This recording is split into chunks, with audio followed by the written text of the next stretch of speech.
આમ આદમી પાર્ટીનો ખેલ ખતમ થતો દેખાઈ રહ્યો છે કે એક સાથે તમામ મોટા ચહેરા આમ આદમી પાર્ટી છોડી રહ્યા છે. તમામે દસ્તાવેજમાં સહી કરીને રાજ્યસભાના સભાપતિને સોંપી દીધા છે. રાઘવ ચડ્ઢા એ આખી આ સાત સાંસદોને લઈ લીડ કરી રહ્યા છે. જે ઉદ્દેશ સાથે પાર્ટી દિલ્હીની અંદરથી ઊભી થઈ છે, ઉદ્દેશ ભૂલી ચૂકી છે.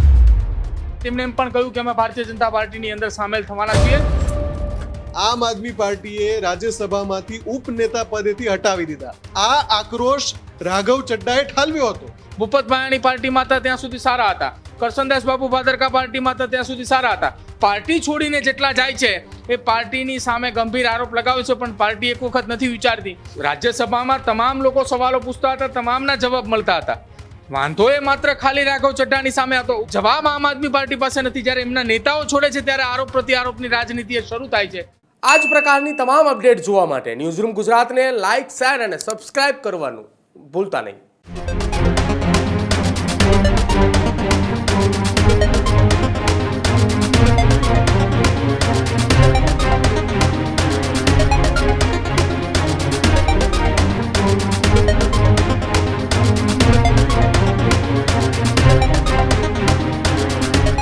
દેશની રાજનીતિમાં સૌથી મોટો ભૂકંપ અત્યારે આવ્યો છે. આમ આદમી પાર્ટીને એક સાથે 7 ઝટકા લાગ્યા છે. રાઘવ ચડ્ઢા, સંદીપ પાઠક, અશોક મિત્તલ ભાજપમાં જોડાશે, તો હરભજનસિંહ, સ્વાતિ માલીવાલ પણ ભાજપમાં જોડાશે. તો સાંસદ રાજેન્દ્ર ગુપ્તા અને વિક્રમજીતસિંહ સાહની પણ ભાજપમાં જોડાશે. સંદીપ પાઠક એ ગુજરાતમાં આપના પ્રભારી હતા. 7 નેતાઓના અલવિદાથી આપમાં અત્યારે મોટો ભૂકંપ સર્જાયો છે. એક બાજુ ગુજરાતની અંદર સ્થાનિક સ્વરાજ્યની ચૂંટણીઓ ચાલી રહી છે, ત્યારે બીજી બાજુ આમ આદમી પાર્ટીને સૌથી મોટો ઝાટકો અત્યારે લાગ્યો છે, જેમાં 7 જેટલા સાંસદ છે રાજ્યસભાના, તેઓ હવે આમ આદમી પાર્ટી છોડીને ભારતીય જનતા પાર્ટીની અંદર જોડાશે. જેમાં સૌથી ચર્ચિત નામ એ રાઘવ ચડ્ઢા હતું. થોડા દિવસો પહેલા તેમને ઉપનેતાના પદેથી હટાવ્યા બાદ અશોક મિત્તલને આમ આદમી પાર્ટીએ પોતાના એ રાજ્યસભાના ઉપનેતા બનાવ્યા હતા, પરંતુ હવે એ અશોક મિત્તલ પણ તેઓ ભારતીય જનતા પાર્ટીની અંદર જોડાશે. તો છેલ્લા કેટલાય સમયથી નારાજ એ હરભજનસિંહ અને સ્વાતિ માલીવાલ પણ ભારતીય જનતા પાર્ટીની અંદર જોડાશે. તો સાંસદ રાજેન્દ્ર ગુપ્તા અને વિક્રમજીતસિંહ સાહની પણ ભારતીય જનતા પાર્ટીની અંદર જોડાશે. પંજાબની ચૂંટણીઓ પહેલા આ સૌથી મોટો ઝટકો અત્યારે આમ આદમી પાર્ટીને લાગ્યો છે. એક બાજુ દિલ્હીની અંદર પણ સરકાર જતી રહી, ત્યારે આવનારા વર્ષની અંદર જ્યારે પંજાબની ચૂંટણી આવવાની છે, ત્યારે એ ચૂંટણી પહેલા આમ આદમી પાર્ટીના સૌથી મોટો એ ઝાટકો આપણે અત્યારે ગણી શકીએ, કારણ કે એક સાથે 7 જેટલા સાંસદોએ આમ આદમી પાર્ટી છોડી દીધી છે. ત્યારે વધુ માહિતી માટે સીધા જ ન્યૂઝરૂમથી મારી સાથે મુફદ્દલ જોડાયેલા છે. મુફદ્દલ, દેશની રાજનીતિમાં અત્યારે ભૂકંપ આવી ગયો છે, કારણ કે એક સાથે આમ આદમી પાર્ટીના 7 સાંસદો રાજ્યસભામાં છે, તેઓ પાર્ટી છોડીને ભારતીય જનતા પાર્ટીની અંદર જોડાશે. બિલકુલ ઉમંગ, આ એક એવી ઘટના છે જેને દેશનો રાજકીય ઇતિહાસ હંમેશા માટે યાદ રાખશે. કેમ કે રાજ્યસભાના સાંસદ એટલે શું? કોઈ એક પક્ષની વિચારધારાને પ્રસ્તુત કરતા હોય છે રાજ્યસભાના સાંસદ. રાજ્યસભાના સાંસદ એ નથી જેને જનતા ચૂંટીને મોકલે છે. રાજ્યસભાના સાંસદ એ છે જેને જનતાએ જેને ચૂંટીને મોકલ્યા છે, એ પ્રતિનિધિઓ મળીને જેને ચૂંટે છે, એ રાજ્યસભાના સાંસદ. એટલે સીધી રીતે કોઈ પણ પક્ષની વિચારધારાને પ્રસ્તુત કરતા હોય છે રાજ્યસભાના સાંસદ. અને રાજ્યસભાના સાંસદ એક સાથે આટલી મોટી સંખ્યામાં રાજીનામું આપે અને પછી બીજા પક્ષમાં જાય, આ એક ક્યારેય ન બની હોય એવી ઘટના હોઈ શકે છે. અને આ ઘટનાથી દેશની રાજનીતિમાં સૌથી મોટો ભૂકંપ આવ્યો છે. સવાલ એ થઈ રહ્યો છે કે જે વિચારધારાને વરીને આમ આદમી પાર્ટી સાથે આ તમામ સાંસદો જોડાયેલા હતા, આખરે એવું તો શું થયું? આખરે એમને પક્ષ સાથે એટલે કે આમ આદમી પાર્ટી સાથે એવો તો કયો મોહભંગ થયો કે એક સાથે 7 દિગ્ગજ ચહેરા, તમે એક એક નામ લો, તમામ જે ચહેરા છે એ કોઈ સાધારણ નેતા નથી. એ બધા જ પોતપોતાનું એક નામ ધરાવે છે. રાઘવ ચડ્ઢાથી શરૂ કરી લો, દેશની રાજનીતિમાં ખૂબ જાણીતું નામ. તમે સંદીપ પાઠકની વાત કરો. સંદીપ પાઠક કોણ? ગુજરાતમાં ચૂંટણીની આખી રણનીતિ જેમણે તૈયાર કરી હતી 2022ની વિધાનસભા ચૂંટણીમાં, એ ગુજરાતના પ્રભારી હતા આમ આદમી પાર્ટી માટે. એમણે પંજાબની ચૂંટણી માટે પણ આખી રણનીતિ પક્ષની તૈયાર કરી હતી. અશોક મિત્તલ કોણ? હરભજન સિંઘ કે જે એક ચોક્કસ વિચારધારાને પ્રસ્તુત કરતા હતા આમ આદમી પાર્ટી માટે. રાજેન્દ્ર ગુપ્તા તમે લઈ લો, વિક્રમજીતસિંહ સાહનીનું નામ લઈ લો.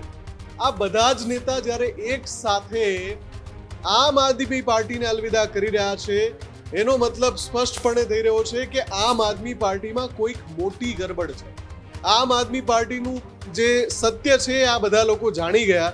કેમ કે માની લો કે કોઈ એક નેતાને વૈચારિક મતભેદ થાય, કોઈ એક નેતાને પોતાના પદ કે હોદ્દા માટે મતભેદ થાય, પણ 2/3 બહુમત જે સાંસદોની સંખ્યા છે ગૃહની અંદર આમ આદમી પાર્ટીની એ 10 છે. એમાંથી જો 7 સાંસદ જતા રહે એટલે કે કોઈ મોટો લોચો ચાલી રહ્યો છે આમ આદમી પાર્ટીની અંદર. આ સીધી રીતે આ પૃથ્થકરણ થઈ રહ્યું છે, આનું સીધી રીતે આ અર્થ થઈ રહ્યો છે. આની પાછળ હવે જ્યારે એક પછી એક જે આ નેતાઓ છે કે જે આમ આદમી પાર્ટીને અલવિદા કરી રહ્યા છે એ મીડિયા સમક્ષ આવશે. કેમ કે અત્યાર સુધી તો જે બોલ્યા છે એ રાઘવ ચડ્ડા જ બોલ્યા છે. આખા પ્રકરણની શરૂઆત ક્યારે થઈ? જ્યારે રાઘવ ચડ્ડાને આમ આદમી પાર્ટીએ રાજ્યસભામાંથી ઉપનેતા પદેથી હટાવી દીધા. એ પછી રાઘવ ચડ્ડા એક વિડીયો બનાવે છે, સોશિયલ મીડિયા પર પોસ્ટ કરે છે. રાઘવ ચડ્ડા આરોપ લગાવે છે કે જનતાના નાનામાં નાના મુદ્દા જેનાથી એક દેશનો એક આમ નાગરિક પીડાઈ રહ્યો હતો એ કોણ બોલતું હતું? હું બોલતો હતો. મેં જનતાના એક એક મુદ્દા ઉઠાવ્યા. એ મુદ્દા ઉઠાવ્યા એટલે આમ આદમી પાર્ટીને ગમ્યું નહીં ને મને ઉપનેતા પદેથી હટાવી દીધો. એટલે આમ આદમી પાર્ટીનું સત્ય સામે આવી ગયું છે. આ આક્રોશ રાઘવ ચડ્ડાએ ઠાલવ્યો હતો અને અત્યારે પણ રાઘવ ચડ્ડાએ દાવો કર્યો છે કે એમની સાથે 7 સાંસદો છે કે જે આમ આદમી પાર્ટીને અલવિદા કરી રહ્યા છે. હજુ તો માત્ર રાઘવ ચડ્ડા બોલ્યા છે. તમે વિચારો કે સંદીપ પાઠક આમ આદમી પાર્ટીની થિંક ટેન્ક કહેવાય. કોઈ પણ પક્ષ ચાલતો હોય તો એના કાર્યકરો એક અલગ હોય, નેતા એટલે કે ચહેરા અલગ હોય, અને થિંક ટેન્ક કે જે પાર્ટીની વિચારધારા નક્કી કરતા હોય, પાર્ટીની બ્લુપ્રિન્ટ નક્કી કરતા હોય, પાર્ટીની ચૂંટણી રણનીતિ નક્કી કરતા હોય, પાર્ટી કેવી રીતે દેશમાં આગળ વધશે એ નક્કી કરતા હોય. એવા લોકો જ જ્યારે પાર્ટીને અલવિદા કરી દે તો સવાલ તો અત્યારે આમ આદમી પાર્ટી ઉપર છે. સવાલોના કઠેડામાં આમ આદમી પાર્ટી છે. પ્રદીપ, આ પ્રકારની ઘટના દેશના રાજકીય ઇતિહાસમાં જવલ્લે જ બની હશે કે એક સાથે વિચારધારાને પ્રસ્તુત કરતા નેતાઓ આખી પાર્ટીને અલવિદા કરી. બિલકુલ પહેલી વખત એવી ઘટના બની છે ને એ પણ એવી ઘટના અને એ રાજકીય પાર્ટી સાથે બની છે કે જ્યાં દિલ્હીની અંદરથી શરૂઆત થઈ. દિલ્હીના એમના 2 સાંસદો અને ત્યારબાદ પંજાબમાં સરકાર બની, પંજાબના તેમના સાંસદો રાજ્યસભાના, અને આ તમામ રાજ્યસભાના સાંસદોએ પાર્ટી એક બાદ એક છોડવાની તૈયારીઓ. પરંતુ એક ચર્ચાએ સોશિયલ મીડિયાની અંદર અને કોંગ્રેસના નેતાઓના આરોપ છે કે અશોક મિત્તલના ઘરે ઈડીના દરોડા પડ્યા એટલા માટે અશોક મિત્તલે તેમની સાથે રહ્યા. જો કે રાઘવ ચડ્ડા એ આખી આ 7 સાંસદોને લઈ લીડ કરી રહ્યા છે, તેઓ આગળ જઈ રહ્યા છે અને તેમણે એમ પણ કહ્યું કે અમે ભારતીય જનતા પાર્ટીની અંદર સામેલ થવાના છીએ. 1/3 ભાગ એટલે કે 10 માંથી 7 સાંસદો લઈને અમે રાજ્યસભાની અંદર જતા એ ભાજપ સાથે જવાના છીએ. આવનારા સમયની અંદર 3 સાંસદો વધે છે. જો કે આ તમામની વચ્ચે આમ આદમી પાર્ટીના તમામ નેતાઓની વચ્ચે હલચલ. પંજાબની અંદર એક મોટી પત્રકાર પરિષદ બોલાવવામાં આવી છે. દિલ્હીની અંદર પણ એક મોટી પત્રકાર પરિષદ બોલાવવામાં આવી તેવી શક્યતાઓ પૂરજોશની અંદર ચાલી રહી છે. પંજાબના મુખ્યમંત્રી ભગવત માને એ પત્રકાર પરિષદ અત્યારે બોલાવી રહ્યા છે આખી આ ઘટના મામલે. અને હવે રાઘવ ચડ્ડાની સામે સ્ટેટમેન્ટો આપવાની શરૂઆત કરશે. આમ આદમી પાર્ટીએ જ્યારે એ કોઈ પણ પ્રદેશના મોટા નેતા ગુમાવે છે એટલે એમના જ પ્રદેશના નેતાઓ એમની સામે આરોપ લગાવવાની શરૂઆત કરે. તો જ્યારે રાઘવ ચડ્ડાએ રાજ્યસભાની અંદર લોકોના મુદ્દા ઉઠાવી રહ્યા હતા, એ મોબાઈલ નેટવર્કના રિચાર્જનો મુદ્દો હોય કે અન્ય અનેક મુદ્દાઓ કે જે સીધા લોકો સાથે કનેક્ટેડ હતા, તો પછી એમને પદ ઉપરથી કેમ હટાવાયા? શું આ કોઈ સાંઠગાંઠ હતી પદ ઉપરથી હટાવવા પાછળ? એટલે જવાબ આમ આદમી પાર્ટી પાસે નથી. જ્યારે એમના નેતાઓ છોડે છે ત્યારે આરોપ પ્રત્યારોપની રાજનીતિ શરૂ થાય છે અને એવી જ રાજનીતિ અત્યારે દિલ્હી અને પંજાબની અંદર શરૂ થઈ ચૂકી છે રાઘવ ચડ્ડાની સામે. તમામ લોકોને ખબર પડી ગઈ છે કે રાઘવ ચડ્ડા જે આખી આ માસ્ટર માઇન્ડ છે, તમામે સાંસદોને લઈને સાથે જઈ રહ્યા છે. પ્લાનિંગ શું હતું, કોનું હતું એ જાણ્યા જોયા વગર, તપાસ કર્યા વગર શરૂઆત થઈ જશે બોલવાની. જેમ ગુજરાતની અંદર સ્થિતિ બની કે ઉમેશ મકવાણા જ્યાં સુધી પાર્ટીમાં હતા ત્યાં સુધી સારા હતા, રાજુ કરપડા પાર્ટીમાં હતા ત્યાં સુધી સારા હતા, ભૂપત ભાયાણી પાર્ટીમાં હતા ત્યાં સુધી સારા હતા, કરસનદાસ બાપુ ભાદરકા પાર્ટીમાં હતા ત્યાં સુધી સારા હતા. પાર્ટી છોડીને જેટલા જાય છે એ પાર્ટીની સામે ગંભીર આરોપ લગાવે છે, પણ પાર્ટી એક વખત નથી વિચારતી કે જેની સામે આરોપ લગાવે છે એ નેતા આપણો દૂધે ધોયેલો છે કે કેમ. ગુજરાતમાં 5-7 નેતા છોડીને ગયા. ગોપાલ ઇટાલિયા સામે આરોપ લાગ્યા, ઇટાલિયાનું કંઈ પણ ના થયું. રાઘવ ચડ્ડા પાર્ટીને છોડીને ગયા, ત્યાં સુધી વાત કરી કે પાર્ટી એ પોતાનું રાહ ભટકી ચૂકી છે. જે ઉદ્દેશ સાથે પાર્ટી દિલ્હીની અંદરથી ઊભી થઈ છે, ઉદ્દેશ ભૂલી ચૂકી છે. તેમ છતાંય પાર્ટી શું કરશે હવે નક્કી નથી. પાર્ટી શું કરવા માંગે છે અથવા શું કરશે. પાર્ટી એવા નેતાઓને હજી પણ સાચવીને બેસશે. રાઘવ ચડ્ડા જ્યારે આમ આદમી પાર્ટીમાં જોડાયા, તેમણે એમ પણ નિવેદન આપ્યું કે મારી યુવાની કાલના 15 વર્ષ મેં આ પાર્ટી માટે બગાડ્યા. 15 વર્ષ એટલે એ પાર્ટી શરૂઆત થઈ ત્યારથી અત્યાર સુધીના તમામ વર્ષો તમે ગણી લો. તો જેની ઉપર આરોપ લાગ્યા છે એનું શું? સંદીપ પાઠક એવું નામ છે આ આખા જૂથમાં કે જે આમ આદમી પાર્ટીની થિંક ટેન્ક ગણાતા હતા, ચૂંટણીની આખી રણનીતિ તૈયાર કરતા હતા. એ નેતા કે જેને ખબર હતી કે પાર્ટી કયા પેલા એજન્ડાથી ચાલે છે, જનતાની વચ્ચે કયા મુદ્દા લઈને ચાલે છે, એ નેતા પણ જો જતા રહે તો હવે તો આમાં સીધો સવાલ અરવિંદ કેજરીવાલ ઉપર થઈ રહ્યો. પાર્ટીના બે નેતા, આપે કીધું કે સંદીપ પાઠક કે પાર્ટીની થિંક ટેન્ક. પંજાબમાં સરકાર બની તો સંદીપ પાઠકના કારણે બની. ગુજરાતની અંદર 5 ધારાસભ્યો ચૂંટાઈને આવ્યા તો સંદીપ પાઠકના કારણે આવ્યા. પણ આ તમામની પાછળ રાઘવ ચડ્ડાનો પણ એટલો હાથ છે. સોશિયલ મીડિયા આમ આદમી પાર્ટીનું દિલ્હી, પંજાબ અને ગુજરાતની અંદર જે ભૂમિકાઓ હતી ત્યાં રાઘવ ચડ્ડાનો પણ હાથ હતો. એટલે પંજાબની અંદર સરકાર બનાવી ન માત્ર સંદીપ પાઠક, રાઘવ ચડ્ડા પણ ત્યાં હતા કે તેમણે પણ આ થિંક ટેન્કની રાજનીતિની સાથે તેઓ પણ જોડાયા. ગ્રાઉન્ડ ઉપર પંજાબની અંદર રહ્યા. એટલા જ માટે પંજાબમાં સરકાર બની અને જ્યારે રાજ્યસભાના સાંસદ નક્કી કરવાનો સમય આવ્યો તો દિલ્હીથી રાઘવ ચડ્ડાને પંજાબ બોલાવવામાં આવ્યા કે ચલો તમે રાજ્યસભાના સાંસદ માટે દાવેદાર છો, પાર્ટી માટે તમે પંજાબમાં સરકાર બનાવવા માટે મદદ કરી. સંદીપ પાઠકને ત્યાં લઈ જવામાં આવ્યા. સ્વાતિ માલીવાલની વાત કરવામાં આવે. અશોક મિત્તલ, હરભજનસિંહ એ પંજાબના મુખ્યમંત્રીના એ મિત્ર છે એટલા માટે તેમને સ્થાન આપવામાં આવ્યું. બાકી હરભજનસિંહ એ પાર્ટીની સાથે એવા કોઈ ઘનિષ્ઠ સંબંધ ન હતા કે જેના કારણે, અથવા પાર્ટી માટે એવી કોઈ મહેનત પણ નથી કે જેના કારણે એમને રાજ્યસભાના સાંસદ બનાવવામાં આવે. હા, બાકીના 2-4 મિત્રોને તેમના નામ છે રાઘવ ચડ્ડા, સંદીપ પાઠક, અશોક મિત્તલ, સ્વાતિ માલીવાલ. આ તમામ લોકોએ પાર્ટી માટે કામ કર્યું છે અને એમને સાંસદ બનાવ્યા છે. જ્યારે હવે આ પરિસ્થિતિની અંદરથી સાંસદો નીકળી રહ્યા છે. રાજ્યસભામાં તમામ લોકો સવાલો પૂછતા હતા, તમામના જવાબ મળતા હતા. વાંધો એ માત્ર ખાલી રાઘવ ચડ્ડાની સામે હતો. ઉપનેતા પદથી તેમને હટાવવામાં આવ્યા. એમને હટાવ્યા પછી એમનું સ્ટેટમેન્ટ આવ્યું કે મેં લોકોના પ્રશ્નો ઉઠાવ્યા એટલે મને હટાવ્યા. એ બાદ આમ આદમી પાર્ટીના પૂર્વ પ્રધાનમંત્રી હોય, આમ આદમી પાર્ટીના પૂર્વ મુખ્યમંત્રી હોય, આમ આદમી પાર્ટીના દિલ્હીના મોટા નેતા હોય, તમામ નેતાઓએ આરોપ લગાવવાની શરૂઆત કરવામાં આવી. રાઘવ ચડ્ડાએ જાણે બહુ જ મોટો ગુનેગાર હોય એ પ્રકારે તેને સાબિત કરી દીધો. પાર્ટી હજી નહોતી છોડી. પાર્ટી છોડ્યા પહેલા એમને આ પ્રકારની એ વાત કરી. એના જ કારણે કદાચિત રાઘવ ચડ્ડાએ પાર્ટી છોડતા પહેલા તમામ સાંસદો સાથે મુલાકાત કરી હોય કે અમને આગળ જઈએ, આ લોકો મતલબ સત્તાધારી પક્ષ સાથે આપણે બેસીએ, જ્યાં આપણી વાતચીત સંભળાય, એવી પણ વાત હોય. પણ દરેક વખત એવું થાય છે કે પાર્ટી છોડતા પહેલા અથવા પાર્ટી છોડવાની ચર્ચાઓ ચાલે એટલે પાર્ટીના મોટા નેતાઓ જે નિવેદન આપે છે એના જ કારણે પાર્ટીના તમામ નેતાઓ આમ આદમી પાર્ટી એક બાદ એક છોડી રહ્યા છે. બીજું કે જ્યારે પણ કોઈ પક્ષ રાજ્યસભામાં કોઈ ચહેરાને મોકલે તો યા તો એ ખૂબ જ વિશ્વાસુ અને યા તો એણે પાર્ટી માટે ઘણા વર્ષો સુધી કામ કર્યું છે, ઘણા વર્ષો સુધી રણનીતિ બનાવી છે, ઘણા વર્ષો સુધી જે કોર કમિટી છે પક્ષની એમાં રહ્યા છે.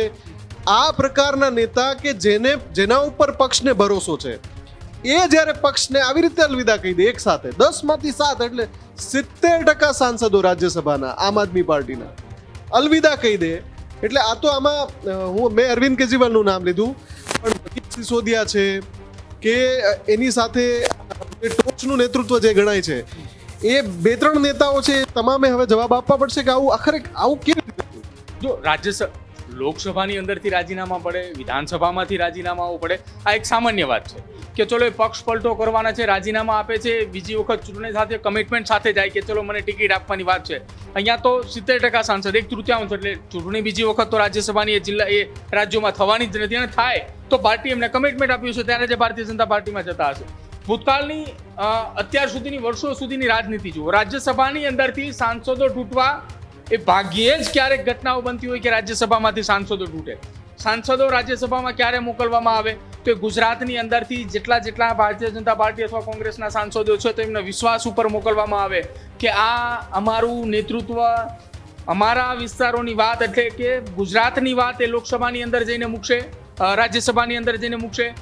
પંજાબ અને દિલ્હીની વાત છે તો રાઘવ ચડ્ઢા, સંદીપ પાઠક, અશોક મિત્તલ, હરભજનસિંહ, સ્વાતિ માલીવાલ, રાજેન્દ્ર ગુપ્તા, વિક્રમસિંહજી સાહાની આ બધા જ સાંસદો એ પંજાબની વાત મૂકે, દિલ્હીની વાત મૂકે, એટલા માટે એમને મોકલવામાં આવે રાજ્યસભાની અંદર. લોકસભાની અંદર હજી એટલું પ્રતિનિધિત્વ નથી તો રાજ્યસભાથી એ પ્રતિનિધિત્વ વધારતા જઈએ આગળ અને એમ છતાં લોકસભાની અંદર પણ આવીએ. લોકસભાની અંદર ચૂંટાઈ ગયા પછી રાજીનામું આપે એ પક્ષને કોઈ લેવા દેવા હોતું નથી. અહીંયા તો સીધી રીતે પક્ષ સાથે કનેક્ટેડ. એમની જ રાજકીય પાર્ટીના ધારાસભ્યો એમને ચૂંટીને મોકલ્યા છે કે તમે રાજ્યસભામાં આમ આદમી પાર્ટીનું પ્રતિનિધિત્વ કરો. આજે સાંસદો ચૂંટાઈને આવ્યા છે એમાંના મોટા ભાગના સાંસદો પંજાબથી આવ્યા છે. પંજાબની અંદર આમ આદમી પાર્ટીની સરકાર બની એટલે સરકાર બન્યા બાદ રાજ્યસભાની ચૂંટણી આવે છે તો ત્યાંથી 5 સાંસદો એક સાથે પંજાબની ગવર્મેન્ટ મોકલે છે કે જાઓ તમે અમારું પ્રતિનિધિત્વ કરો. હવે એ જ જો નેતા આ પ્રકારે પક્ષ છોડીને જાય છે, હવે પક્ષ છોડ્યા પછી બધા જ નેતાઓ ખુલીને સામે આવે છે. ખુલાસાઓ એ રાજકીય પાર્ટી એટલા માટે કરવા જોશે. જો કોઈ પણ રાજકીય પાર્ટી હોય એમાંથી રાજીનામું આપે એટલે એમ જ કે આ અમારી સાથે ગદ્દારી કરી, સામે પક્ષે સત્તા પક્ષે એમને ખરીદી લીધા, એ આરોપ પ્રત્યારોપની રાજનીતિ થાય. એક સાથે 7 વિચારધારાને ખરીદવું તો ક્યારેય સંભવ ન એ સંભવ જ ન બને. આ પહેલી ઘટના છે રાજ્યસભાની અંદર કે એક સાથે 7 સાંસદોએ રાજીનામા આપ્યા અને એ સીધા રાજીનામા આપતાની સાથે જ ભારતીય જનતા પાર્ટીની સાથે જોડાઈ પણ ગયા છે. એમને કમિટમેન્ટ પણ એમને પત્રકાર પરિષદમાં કંઈ પણ દીધું કે અમે ભાજપ સાથે જઈએ છીએ. આ પહેલી વાર આ પ્રકારની ઘટના. પણ પક્ષ સાથે એક જ સાથે 7 નેતા એમ કે અમે રાજીનામા આપીએ છીએ અમે, તો એ પક્ષે પણ વિચારવું જોઈએ શું કરી રહ્યા છે. રાઘવ ચડ્ઢાએ કહ્યું કે 15 વર્ષની મારી યુવાની વાત કરી. સંદીપ પાઠક થિંક ટેન્ક માનવામાં આવે. કયા કારણોસર સંદીપ પાઠકે પાર્ટી છોડી? હવે પાર્ટીએ આ 7 સાંસદોની સામે આરોપ લગાવતા પહેલા એકવાર વિચારવું જોઈએ કે આપણે એવું તો શું ન કરી શક્યા કે જેના કારણે આ સાંસદો આપણી પાસેથી જતા રહ્યા છે. આરોપ લગાવતા પહેલા એક વખત વિચારવું જોઈએ કે જો આમની સામે આરોપ લગાવશું તો કાલ સવારે આપણા ચૂંટાયેલા ધારાસભ્યો પણ જતા રહેશે, આપણા બીજા ચૂંટાયેલા સાંસદો પણ જતા રહેશે, પંજાબના ધારાસભ્યો પણ તૂટશે. તો દરેક વખતે જો પાર્ટી આરોપ લગાવશે તો પાર્ટીએ પણ એકવાર વિચારવું જોઈએ કે આરોપ ક્યાં સુધી લગાવશું. બિલકુલ. તો આ જે ઘટનાક્રમ છે એ દેશની રાજનીતિનો સૌથી ચર્ચાસ્પદ ઘટનાક્રમ રહેવાનો છે અને રાઘવ ચડ્ઢાએ અત્યારે કહી દીધું છે કે જે સાંસદોના એમને નામ લીધા એટલે કે જે આપણે અહેવાલમાં દર્શાવી રહ્યા છીએ એ તમામે દસ્તાવેજમાં સહી કરીને રાજ્યસભાના સભાપતિને સોંપી દીધા છે. એટલે કે આ અહેવાલ એટલા માટે કન્ફર્મ થઈ જાય છે કે તમામે કહી દીધું છે કે અમે આ રીતે આમ આદમી પાર્ટીને અલવિદા કરી રહ્યા છીએ. અને જે રીતે પ્રદીપે કહ્યું કે જ્યારે તમે એક નેતા ઉપર સવાલ ઉઠાવો કે ભાઈ આણે આમ કર્યું છે અથવા તો આ વેચાઈ ગયો કે એણે આ પક્ષે ખરીદી લીધો, પણ તમે 7 અલગ અલગ વ્યક્તિત્વ તમામ જે રાઘવ ચડ્ઢા હોય, સંદીપ પાઠક હોય, સ્વાતિ માલીવાલ હોય, બધાના પોતપોતાના વ્યક્તિત્વ છે. હરભજન સિંહ તો એક સેલિબ્રિટી ક્રિકેટર છે. તો બધાના અલગ અલગ વ્યક્તિત્વ છે અને બધા અલગ અલગ રાજ્યોને પણ રિપ્રેઝેન્ટ કરે છે. ભલે પંજાબથી ઘણા બધા છે તો એ બધાને એક સાથે લઈ જવા એટલે કે સીધી રીતે આમ આદમી પાર્ટીનું જે ટોચનું નેતૃત્વ છે એ સવાલોના ઘેરામાં છે. અત્યારે અરવિંદ કેજરીવાલ એવું તો શું કરી રહ્યા છે કે આખી પક્ષની થિંક ટેન્ક પક્ષ છોડીને જતી રહે છે, અથવા એની સાથેના જે સાથીદારો છે મનીષ સિસોદિયા એ એવું તો શું કરી રહ્યા છે કે જેના કારણે પક્ષની જે સોફિસ્ટિકેટેડ ઇમેજ હતી, કેમ કે રાઘવ ચડ્ઢા, સંદીપ પાઠક, અશોક મિત્તલ આ બધા એવા નામ છે કે જે બધા વિદ્વાનો છે. આ કોઈ એવા વ્યક્તિ નથી કે ગમે ત્યાંથી આવીને પક્ષમાં જોડાઈ ગયા હોય ને રાજનીતિ કરવા લાગ્યા હોય. આ બધા વિદ્વાનો છે, અલગ અલગ વિષયના ડોક્ટરેટ છે, ડિગ્રી ધારકો છે અને એમની જે વિચારધારા છે એમણે અલગ અલગ મંચ ઉપરથી રજૂ પણ કરેલી છે. અને એ નેતાઓ એક સાથે જ્યારે આમ આદમી પાર્ટી છોડી રહ્યા છે, ચોક્કસથી હવે રાહ એ જોવાની છે કે આમ આદમી પાર્ટી આનો શું જવાબ રજૂ કરે છે અને સાથે સાથે અરવિંદ કેજરીવાલ જ્યારે મીડિયા સમક્ષ આવે છે તો એ શું કહે છે. પણ જો ઓવરઓલ જોવા જઈએ તો આમ આદમી પાર્ટીનો ખેલ ખતમ થતો દેખાઈ રહ્યો છે, કેમ કે એક સાથે તમામ મોટા ચહેરા આમ આદમી પાર્ટી છોડી રહ્યા છે. હવે હું યાદ અપાવી દઉં કે આ રાષ્ટ્રીય ઘટના સિવાય ગુજરાતની અંદર પણ ઘણા બધા નામ આમ આદમી પાર્ટીને અલવિદા કરી ચૂક્યા છે. સાવ તાજો આપણને હમણાંનો જ એપિસોડ ખબર છે, રાજુ કરપડાએ પણ અલવિદા કર્યું. આની સિવાય પણ ઘણા બધા નેતા ગુજરાતમાં પણ છે કે જેમણે આમ આદમી પાર્ટી સાથે છેડો ફાડી દીધો છે, ચાહે ઉમેશ મકવાણા હોય કે પછી પરેશ ગોસ્વામી હોય. અને એની પહેલા પણ ઘણા નાના મોટા નેતાઓ છે કે જે પક્ષના પ્રાદેશિક સંગઠનમાં સક્રિય હતા, એ પણ આમ આદમી પાર્ટી છોડી ચૂક્યા છે. એટલે આ પહેલી વાર નથી, પણ રાષ્ટ્રીય સ્તરે આવું થવું અને આટલા મોટી સંખ્યામાં નેતાઓનું આમ આદમી પાર્ટી છોડી જવું એ ચોક્કસથી એક બહુ જ મોટો ચિંતાજનક વિષય છે કે એ પક્ષની અંદર એવું તો શું હશે કે એક સાથે આટલા બધા નેતાઓએ પક્ષ છોડી દીધો. જી ઉમંગ. જી બિલકુલ, આભાર મુફદ્દલ અમારી સાથે જોડાવા બદલ અને માહિતી બદલ. તો અત્યારે દેશની રાજનીતિને લઈને સૌથી મોટા સમાચાર આપણે ગણી શકીએ કે એક સાથે આમ આદમી પાર્ટીના એ 7 જેટલા સાંસદોએ પાર્ટીને અલવિદા કહી દીધું છે. અને હવે એ જ્યાં દિલ્હીમાં સરકાર ગુમાવી, પંજાબની અંદર પણ હવે આવનારા સમયમાં જ્યારે ચૂંટણીઓ છે ત્યારે પંજાબમાં પણ હવે ક્યાંક ને ક્યાંક એ સરકાર ગુમાવવાનો કદાચ એ વારો આવી શકે તેવી સ્થિતિ આમ આદમી પાર્ટીની થઈ શકે છે. હજુ સુધી તમે અમારી ચેનલને સબસ્ક્રાઇબ નથી કરી તો અત્યારે જ ન્યૂઝરૂમ ગુજરાતને સબસ્ક્રાઇબ કરો, ફેસબુક અને ઇન્સ્ટાગ્રામ પર ફોલો કરો.